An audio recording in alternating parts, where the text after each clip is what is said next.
Үндестік заңы, сингармонизм заңы.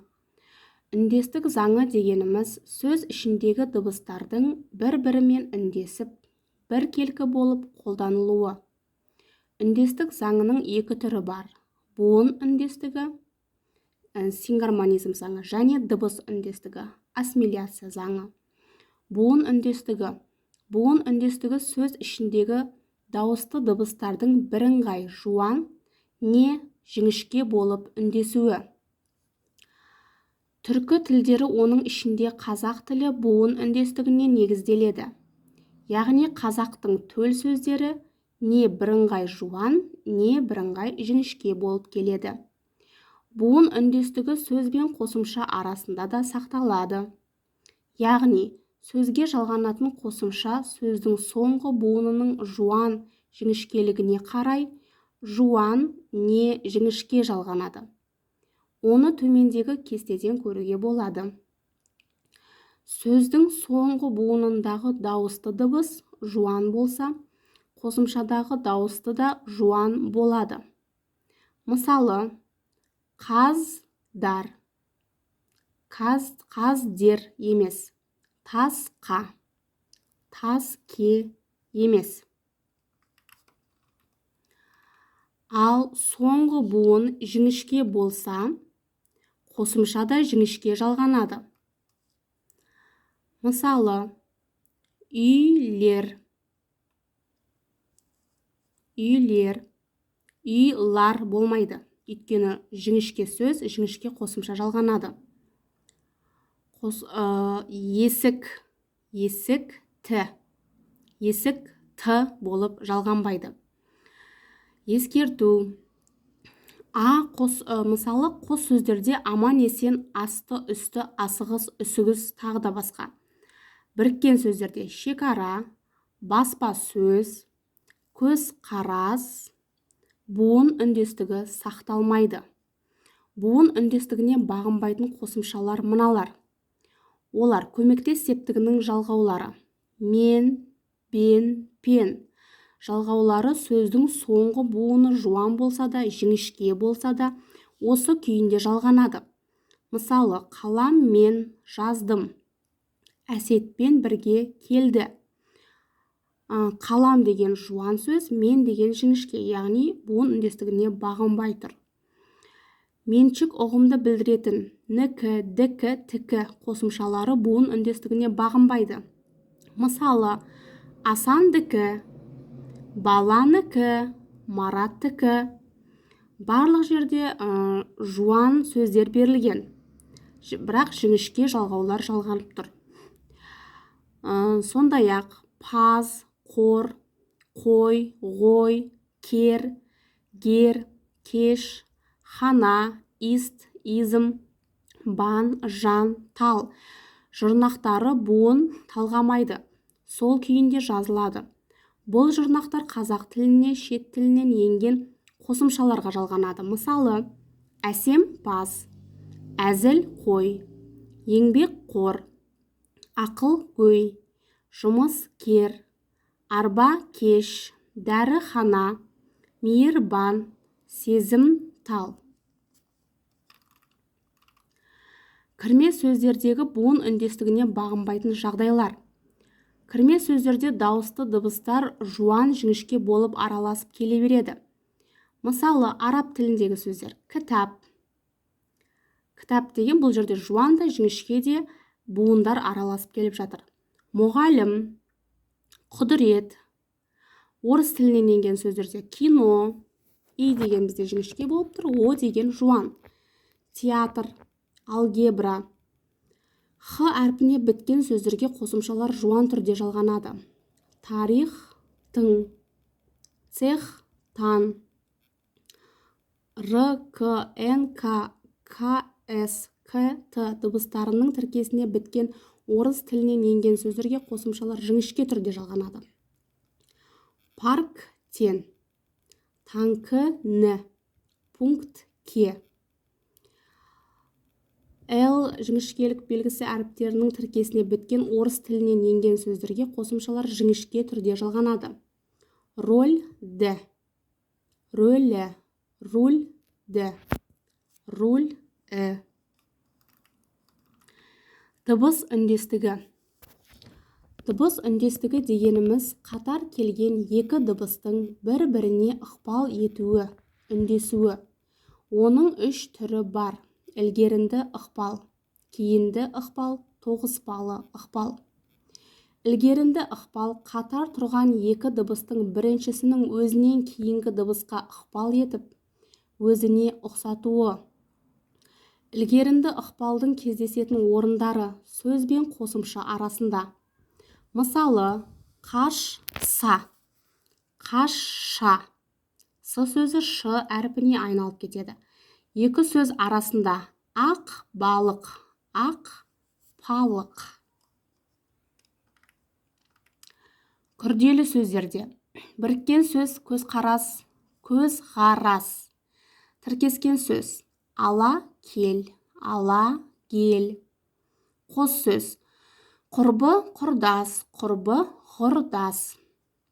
Ілгерінді ықпалдың жазылуда ескертілетін орындары: сөздің соңғы дыбысы дауысты немесе үнді я ұяң дауыссыздар болса, жалғанатын қосымшаның алғашқы дыбысы үнді немесе ұяң дауыссыздан басталады.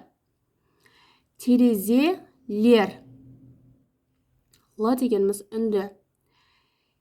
Терезеге, терезеден.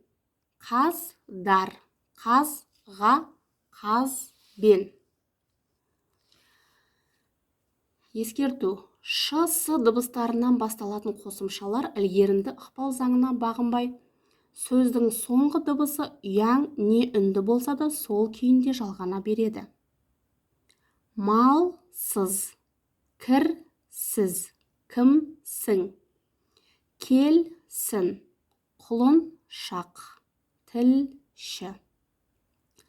Сөздің соңғы дыбысы қатаң дауыссыз дыбыс болса, оған жалғанатын дауыссыздан басталатын қосымшаның бірінші дыбысы қатаң дауыссыз дыбыс болады. Кітаптар, кітапқа. Орақтар, ораққа. Ілгерінді ықпалдың жазылуда ескерілмейтін орындары: ш, с әріпі ш әріпіне айналып жазылуы. Сөз қатаң ш дыбысына аяқталып, оған жалғанатын қосымша с дыбысынан басталса, айтылуда қосымшаның басында қатаң с дыбысының орнына ш қатаң дыбысы естіледі. Жазылуда бұл ескерілмейді. Қашса, қашша. Ашса, ашша. Ішсін, ішшін. Б дыбысы, яғни п дыбысына айналып кетеді.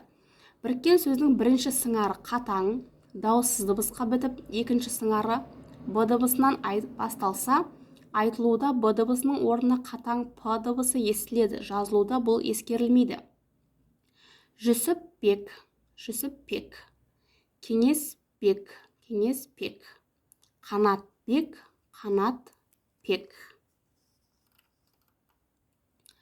Сөз тіркесінің алғашқы сыңары қатаң дауыссыз дыбысқа аяқталып, екінші сөз ұяң б дыбысынан басталса, бұл дыбыс айтылғанда қатаң п дыбысы болып естіледі. Жазылуда бұл ескерілмейді. Жазылуы алып бер, айтылуы алып бер. Тоқ бала, тоқ бала. Біріккен сөздің бірінші сыңары немесе сөз тіркесінің бірінші сыңары дауысты дыбыс немесе үнді не ұяң дауыссызға бітіп, екінші сыңары қатаң к, қ дауыссыздарынан басталғанда бұл екі дыбыс ұяң г болып естіледі. Жазылуда бұл ескерілмейді. Мысалы, жиенқұл, жиенқұл. Көз қарас, көз қарас. Қара көз, қара көз. Боз көйлек, боз көйлек. Күз келді, күз келді. Ала кел, ала кел. Кейінді ықпал: қатар тұрған екі дыбыстың соңғысының өзінің алдыңғы дыбысқа ықпал етіп өзіне ұқсатуы. Кейінді ықпалдың кездесетін орындары: түбір мен түбір мен қосымша арасында бас, шы, басшы. Екі сөз арасында ақлақ, ағлақ. Күрделі сөздерде біріккен сөз есен келді, есен келді, есен келді. Тіркескен сөз 15, 15. Қос сөздерде астан кестен, астан кестен. Кейінді ықпалдың жазылуда ескерілетін орындары. Қ, К, П дауысты, Ғ, Г, Б. Сөз қатаң Қ, К, П дауыссыз дыбыстарының біріне аяқталып, оған дауысты дыбыстан басталатын қосымша жалғанса, К, Қ, П дыбыстары өзгеріп, ұяң Г, Ғ, Б дыбыстарына айналады. Доп сөзіне ы-ны қосып, добы, П сөзі Б әріпіне айналды. Жақ, жаға бастады. Етістіктің түбірі П дыбысына аяқталып, оған көсемшенің ып, әп жұрнағы жалғанса, П дыбысы өзгеріп, үнді У дыбысына айналады. Шап, шауып, кеп, кеуіп, сеп, сеуіп, жап, жауып. Кейінді ықпалдың жазылуда ескерілмейтін орындары. Н, Ғ, Г. Ың, Ғ, ың, Г болып жазылады. Яғни, Н әрпінің орнына ың жазылып кетеді. Н, Қ. К. Ың, Қ, ың, К. Сөз үнді Н дыбысына аяқталып, келесі сөз немесе қосымша Ғ, Г, Қ, К дауыссыз дыбыстарынан басталса, айтылуда Н дыбыстарының орнына ың дыбысы естіледі. Жазылуда бұл ескерілмейді. Мысалы, Жанғали, Жаңғали, Сенгім, Сенгім, Жаңқайғы, Жаңқайғы. Яғни сөз С, З дыбыстарының біріне аяқталып, қосымша Ш, С дауыссыз дыбыстарынан басталса, айтылуда С дыбысының орнына Ш дыбысы, ал З дыбысының орнына С не Ш дыбысы естіледі. Жазылуда бұл ескерілмейді.